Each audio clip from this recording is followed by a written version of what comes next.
কে আপনার ভাবি নাকি? হ্যাঁ আমার বাবা। আপনাদের ভাবি। আপনাকে যে প্রশ্ন করলেন, ভাবি আপনার স্বামীকে নিয়ে চাও? ওইটা তো ভাইয়া ভাই ভাবি বলতেছে, তো ভাইয়াকে আমি ক্লোন করলাম, কপি করলাম। কিছু ডাকে, ভাবি ডাকে, বৌদি ডাকে। ভাই আপনাকে ভালোবেসে কি ডাকে? অনেক কিছু। জাদু। জাদু ডাকে, জাদু। জাদু? যা ও sweet। এরকম তো আসলে অনেক কিছু ডাকে, সোনা, ময়না, ঠিক আছে, কিন্তু আমার জাদু জাদু ডাকতে আমরা ডাকে। কখনো শুনি হ্যাঁ, নাই। ওটা ইউনিক। ওটা সবাই unique। হ্যাঁ। মামুন মানি তো ইউনিক আসলে। সবাই জান বাবু টাবু গুদু মুদু নিবা নিবি কত কিছু করে। তো ভাবি, এই যে মামুন ভাইকে আসলে কিভাবে ফাঁসালেন একটু বলবেন? আমি ফাঁসাইনি, আমাকে ফাঁসাইছে। তুমি আমাকে কিভাবে ফাঁসাইছো বলো? না না, এটা মিথ্যা কথা, আমাকে ফাঁসানো হয়েছে। কিভাবে ফাঁসানো হয়েছে একটু যদি বলতেন আমাদেরকে।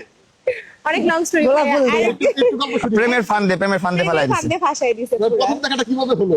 প্রথম দেখা হচ্ছে আমাদের একটা ফ্রেন্ডের বাসায়, ফ্রেন্ডস অফ ফ্রেন্ড আর কি, মিউচুয়াল Birthday অনুষ্ঠানে। বার্থডে পার্টিতে আমরা গিয়েছিলাম। ওখান থেকে এই যে পিছু লাগছে, বিয়ে করে ছাড়ছে আর কি। কিছু লাগে বিয়ে করতে নাকি? তো আসলে True. মামুন ভাই কেমন, হিসাবে কেমন?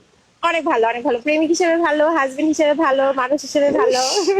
ইস, ক্যামেরার সামনে কত প্রশংসা, বাপরে তো বাপ। মামুন ভাই এটা কি ক্যামেরার সামনে প্রশংসা করেন? না আসলেই করে, মানে আমি